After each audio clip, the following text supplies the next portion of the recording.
Shalom, Bapak Ibu yang dikasihi Tuhan, selamat malam. Selamat berjumpa kembali di dalam acara Bible Study Online CK7. Bagaimana kabar Bapak Ibu sekalian? Saya berdoa dan berharap semuanya dalam keadaan baik, sehat, dan dalam perlindungan Tuhan. Nah, sebelum kita mulai pembelajaran kita pada malam hari ini, saya mengajak Bapak Ibu untuk sama-sama berdoa, memuji dan menyembah Tuhan. Kita minta hadirat Tuhan turun atas kita semua sehingga kita dimampukan untuk mengerti dan memahami kebenaran firman Tuhan pada hari ini. Mari kita sembah Dia. Korea wata shanda karawata siki kakarya wata shikiku. Kami datang menyembah Korea wata shiki kakarya wata shanda sebagai karawata sumber siki. pertolongan kami. Haleluya. Allah sumber kekuatan kami. Syirana masyada.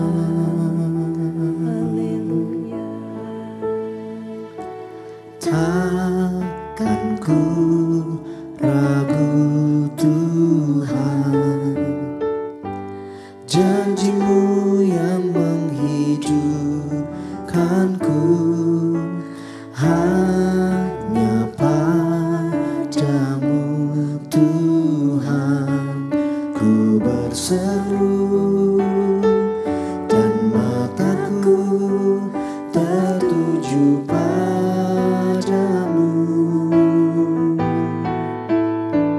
Kau selalu punya cara untuk menolongku. Kau selalu punya jalan keajaiban-Mu. Kau dahsyat dalam segala perbuatan-Mu, dan ku tenang di dalam cara-Mu.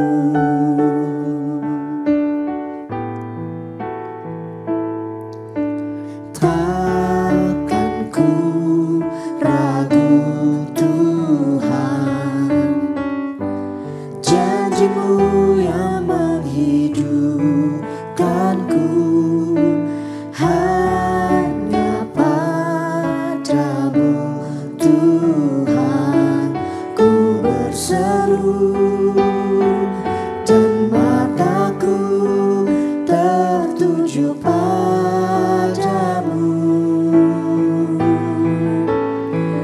Kau selalu punya cara untuk menolongku. Kau selalu punya jalan keajaiban-Mu. Kau dahsyat dalam segala perbuatan-Mu, dan ku tenang di dalam cara-Mu. Kau selalu punya cara untuk menolongku. Kau selalu punya jalan keajaiban-Mu. Kau dahsyat dalam segala perbuatan-Mu, dan ku tenang di dalam cara-Mu.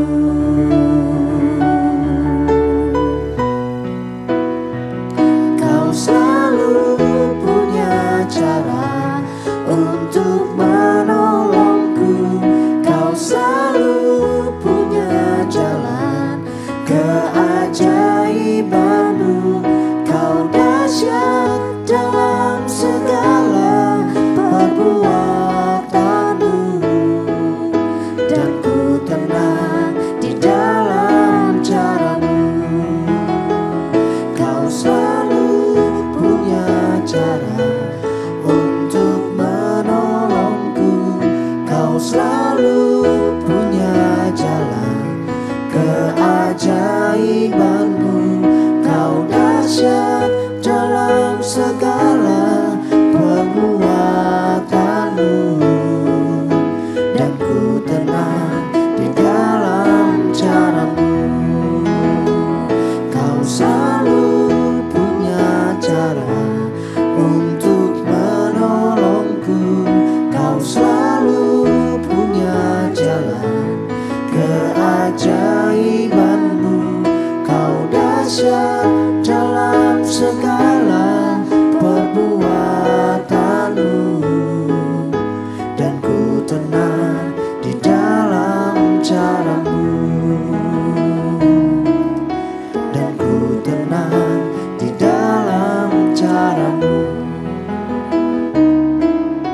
dan ku tenang di dalam caramu.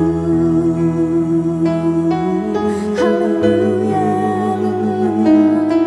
Kau selalu punya cara untuk menolong kami, supaya pertolongan kami hanya Yesus.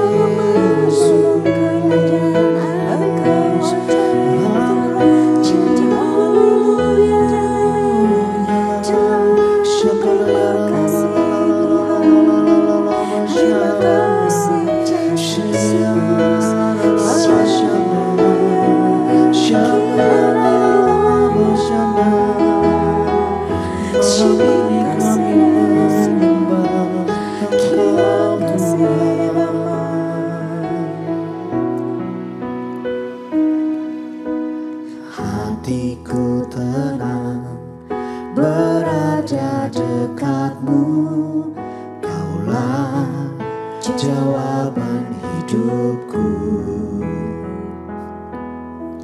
Hatiku tenang berada dekatmu, Kau yang pelihara hidupku.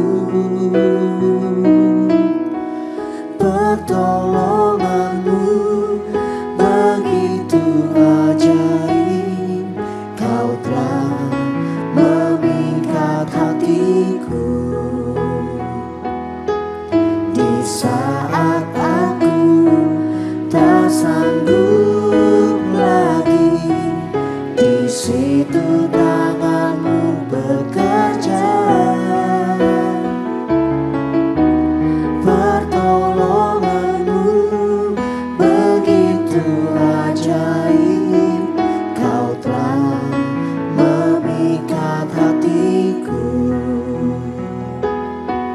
Kini mataku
mataku tertuju padamu.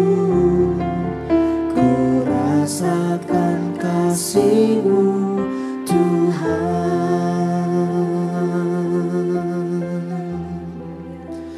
Haleluya. Kami rasakan pertolongan-Mu Tuhan. Terima kasih Bapa, kami bersyukur Engkau Allah terima kasih. Korea wata shanda karawata sikeka. Terima kasih Tuhan.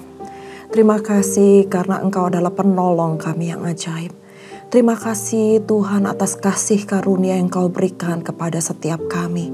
Kami gak takut Tuhan, karena kami punya Engkau Allah yang hidup, yang siap dan selalu menolong kami tepat pada waktunya.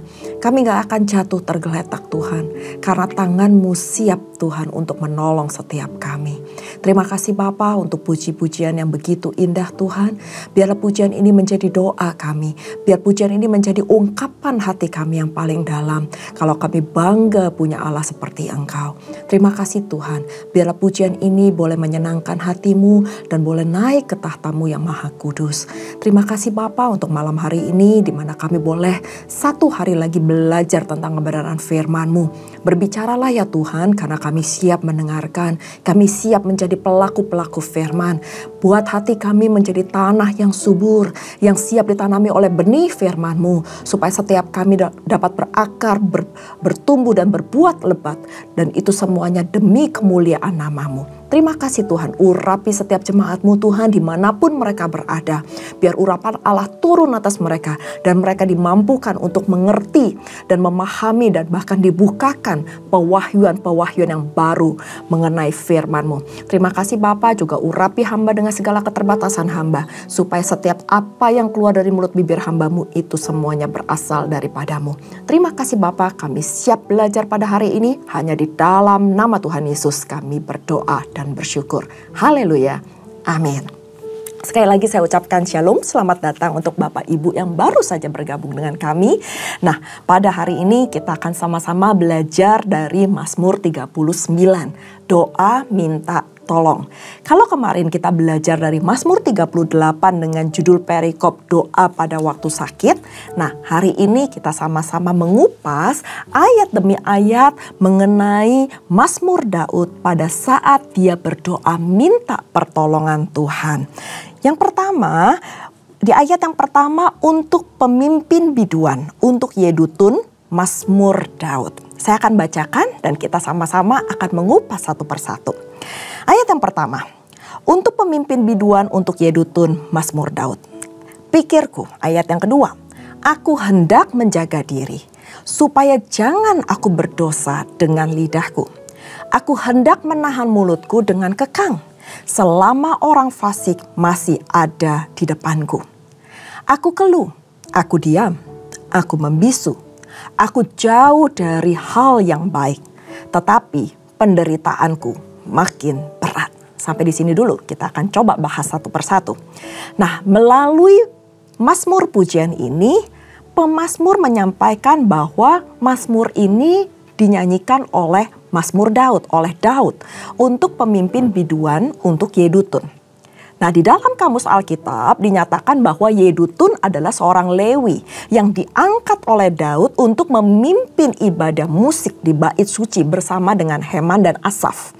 Nah, di sini pemazmur menyatakan bahwa dalam pikirannya ia hendak menjaga dirinya sendiri supaya dia jangan berbuat dosa dengan lidahnya.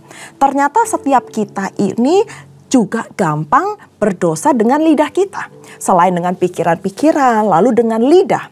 Dan bahwa ia hendak menahan mulutnya dengan kekang selama orang fasik masih ada di depannya. Bapak Ibu, di lidah kita itu bisa mengeluarkan berkat dan juga bisa mengeluarkan kutuk. Hati-hati dengan apa yang kita katakan. Kadang-kadang seseorang di dalam penderitaan, di dalam tekanan, di dalam masalah yang berat, itu gampang sekali mengeluarkan caci makian, kata-kata sumpah serapah, ataupun kata-kata yang bisa menjatuhkan, baik untuk orang lain maupun dirinya sendiri. Dan di 3 ayat ini kita belajar bahwa Daud itu menggambarkan dirinya itu masih tertindas, masih ada masalah, masih ada orang fasik di depannya, tetapi dia menahan dirinya untuk menjaga lidahnya, menjaga perkataannya, menjaga mulutnya supaya dia jangan berbuat dosa.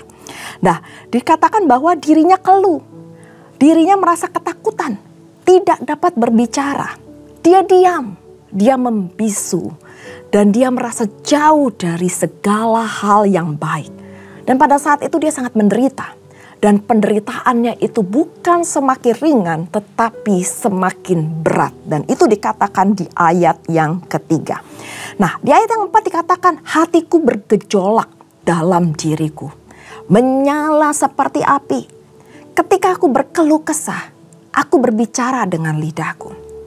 Di ayat 5 dikatakan, ya Tuhan, beritahukanlah kepadaku ajalku, apa batas umurku, supaya aku mengetahui betapa fananya diriku. Nah, pada saat itu penderitaannya amat sangat dan membuat hatinya semakin bergejolak, semakin menderita dari dalam. Gejolak hatinya menyala seperti api ketika ia sedang berkeluh kesah. Daud berbicara dengan lidahnya. Meskipun keluh, dia berkata kepada Tuhan supaya Tuhan itu berkenan memberitahukan ajalnya itu sampai kapan. Supaya Tuhan berkenan untuk memberitahukan batas umurnya. Supaya dia bisa ngerti bahwa sebentar lagi loh penderitaanku. Sedikit lagi loh penderitaanku. Akan tetapi semuanya mengetahui bahwa usia atau hidup mati kita semuanya ada di tangan Tuhan. Kita nggak bisa menentukan. Tuhan berdaulat penuh atas kehidupan setiap manusia. Nah, di sini pemazmur berkatakan bahwa betapa dirinya dan semuanya yang ada di bumi adalah fana. Dan gak cuman fana aja, gak cuman sia-sia aja, tetapi sangat fana. Dan dilanjutkan di ayat ke-6, sungguh hanya beberapa terlembab saja kau tentukan umurku. Bagimu hidupku seperti sesuatu yang hampa. Dan setiap manusia hanyalah kesia-siaan. Selah. Lalu pemazmur di sini juga dalam ayat yang ke-6 dikatakan menambahkan bahwa sesungguhnya hanya terlembab saja Allah menentukan umurnya. Hidup kita ini seperti asap. Sebentar ada, sebentar bisa hilang. Kita nggak ada yang tahu. Kadang-kadang kita menemukan mungkin ada kerabat kita, mungkin ada teman kita, pagi nggak ada apa-apa, ternyata sorenya dipanggil pulang oleh Tuhan. Nggak ada yang bisa prediksi setiap usia kita. Dan juga ia menyatakan bahwa hidupnya hanyalah seperti sesuatu yang hampa. Sebab setiap manusia hanyalah kesia-siaan belaka di hadapannya. Di sini kita perlu tahu bahwa hidup manusia itu sia-sia di hadapan Tuhan. Akan tetapi Tuhan memberikan kita kesempatan. Selama kita bernafas, selama Tuhan mengizinkan kita ada di bumi ini, jadilah manusia yang berguna. Gak hanya untuk di hadapan Tuhan, tetapi juga untuk orang-orang di sekeliling kita. Karena jangan sampai kita hanya melewati umur, kita melewati hidup ini, dan kita tidak membuahkan apa-apa. Di ayat 7 dikatakan, ia hanyalah bayangan yang berlalu. Bapak Ibu kalau ngelihat bayangan itu akan berlalu begitu saja. Ia hanya mempeributkan yang sia-sia dan menimbun dan tidak tahu siapa yang akan meraupnya nanti. Dan sekarang, apakah yang ku nanti-nantikan ya Tuhan? Kepadamulah aku berharap. Di sini jelas Daud menyampaikan bahwa manusia kadangkala hanya mempeributkan sesuatu yang sia-sia belaka. Hanya menimbun kesia-siaan yang menggunung. Dan semuanya itu tidak diketahui siapa yang akan meraupnya di kemudian hari. Ini menggambarkan bahwa apa yang kita cari di dunia ini. Apakah kita begitu giat mencari uang dan kita menimbun kekayaan dan satu kelak nanti pada saat kita dipanggil pulang oleh Bapa di surga. semuanya kita akan tinggal dan akan ada orang lain yang meraupnya. Puji Tuhan kalau seandainya bisa kita turunkan kepada anak cucu kita. Tapi kita nggak tahu akhirnya nanti siapa yang akan menikmati kalau kita tidak menggunakan waktu atau kesempatan selama kita hidup untuk memuliakan Bapa di surga. Untuk mencari perkenanan Allah. Karena segala sesuatu yang kita lakukan di bumi ini juga akhirnya sia-sia. Tetapi carilah apa yang menjadi perkara-perkara Allah di surga. Kita harus menimbun sesuatu yang kekal di surga nanti. Bukan menimbun sesuatu yang ada di bumi. Karena di bumi ngengat dan karat bisa merusaknya. Lantas pemazmur juga bertanya kepada Tuhan. Bahwa apakah yang kemudian akan dinanti-nanti. Karena itu pemazmur berkata kepada Allah bahwa ia berharap kepada Tuhan dan ia menaruh segala pengharapannya. Jika tidak, maka kebinasaan pun sudah juga menantinya. Jadi satu hal yang dikatakan oleh Daud dalam Mazmur 39 ini, bahwa hanya kepada Tuhan saja, kepada Tuhan Allah yang dia sembah, dia berharap. Karena itu dia tahu bahwa pada saat dia berbalik pulang ke rumah Bapa, maka dia akan mendapatkan kekekalan. Nggak sia-sia. Kita lanjut di ayat yang ke-9. Lepaskanlah aku dari segala pelanggaranku. Jangan jadikan aku celaan orang bebal. Aku keluh, tidak kubuka mulutku. Sebab engkau sendirilah yang bertindak. Di sini Daud berseru kepada Allah. Agar hendaknya Allah berkenan melepaskan dirinya dari segala dosa dan pelanggaran. Gak ada satu manusia pun yang sempurna Bapak Ibu sekalian. Meskipun Daud, orang yang berkenan di hadapan Allah, dia pun juga melakukan pelanggaran dan melakukan dosa. Tetapi dia dengan segala kerendahan hatinya dia berseru memohon kepada Tuhan supaya Allah itu berkenan atas dirinya. Dan menghapus segala dosa dan pelanggarannya. Supaya Tuhan tidak menjadikan dirinya celaan dari orang-orang yang bebal. Dan ia pun keluh, dia gak bisa berkata-kata. Dan dia tidak bisa membuka mulutnya. Sebab Tuhan sendirilah yang sudah dan yang akan bertindak. Di ayat 11 dikatakan, hindarkanlah aku daripada pukulanmu. Aku remuk karena serangan tanganmu.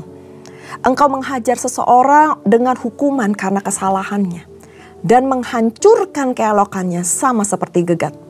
Sesungguhnya setiap manusia adalah kesia-siaan belaka. Selah. Itu adalah ayat yang terakhir yang dikatakan oleh pemazmur di pasal yang ke-39 ini. Dan yang ditutup dengan alihkan pandanganmu daripadaku. Supaya aku bersuka cita sebab aku pergi dan tidak ada lagi. Pemazmur yaitu Daud percaya bahwa dirinya itu pasti akan remuk. Karena pukulan tangan Tuhan. Pukulan tangan yang berkuasa itu. Bahwa Allah akan menghajar seseorang dengan hukuman karena kesalahannya. Karena Allah kita adalah Allah yang adil. Allah kita bukan Allah yang gampangan, yang sembarangan, yang bisa dipermainkan.